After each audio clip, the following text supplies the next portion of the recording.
Students, this one is my second video. तो यहाँ पे क्या है कि केस क्या है कि अब ऑब्जेक्ट आपकी कहाँ पे है, इन्फिनिटी पे है। देखो इन्फिनिटी पे जब भी ऑब्जेक्ट होती है तब आप उसका एरो जो है इस लाइन के ऊपर नहीं शो कर सकते। जैसे यहाँ पे देखो, यहाँ पे क्या है, ऑब्जेक्ट आपके कहाँ पे है, एट सी, सी के ऊपर रखी है। यहाँ पे ऑब्जेक्ट कहाँ पे रखी है, बिटवीन सी एंड एफ।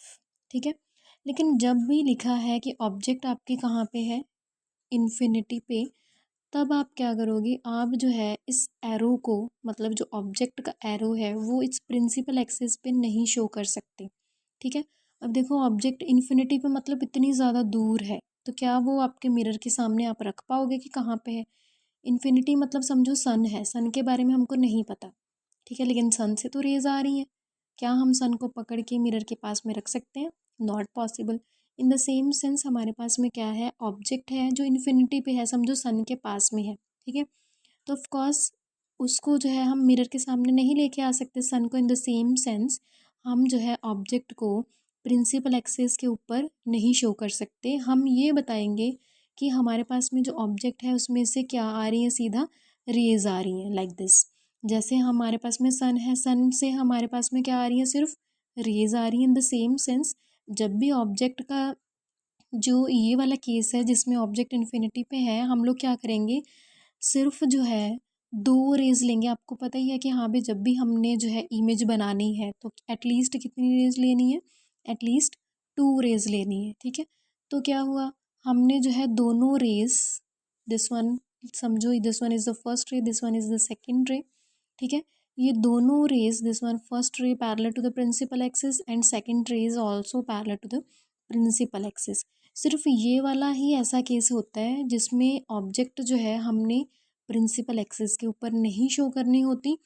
और दूसरा इसमें क्या होता है कि हमने जब भी रेस शो करनी है वो दोनों रेस क्या करनी है, parallel to the principal axis. ठीक है, parallel to the principal axis है। देखो ये फर्स्ट वन रे गई, एरो जो है इधर वाली साइड पे जाएगा, टकराने के बाद में कहाँ से पास करेगी, फोकस में से पास कर जाएगी।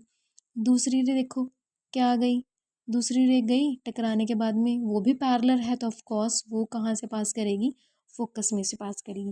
तो यहाँ से हमको क्या पता चला कि दोनों रेस देखो पैरेलल है। ये फर्स्ट रे कहाँ से पास करेगी, फोकस में से, सेकंड ऑल्सो कहाँ से पास करेगी, फोकस में से। और देखो इसकी इमेज जो है देखो यहाँ पे बनेगी, देखो यहाँ पे कट कर रही हैं दोनों रेस।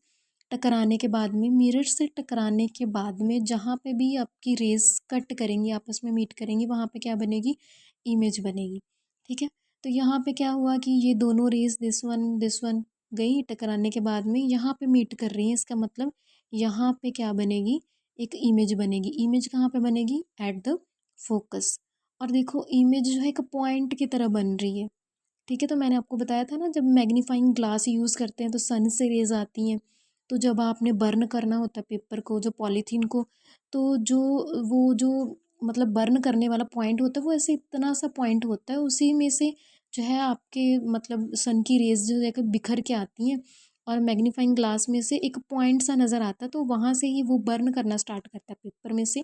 ठीक है, इन द सेम सेंस यहाँ पे भी क्या है, जब ऑब्जेक्ट इतनी दूर है तो क्या करोगे, रेज पैरेलल शो करनी है, और टकराने के बाद में आपको पता ही है पैरेलल है तो कहाँ से पास करेंगे, फोकस में से।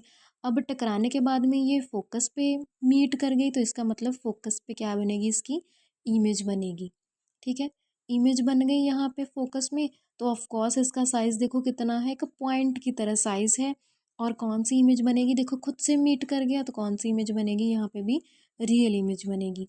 रियल इमेज साइज कैसा होगा, पॉइंट साइज, और कहाँ पे बन रही है, एट फोकस। ठीक है, तो ये था ऑब्जेक्ट एट इन्फिनिटी का केस। ठीक है।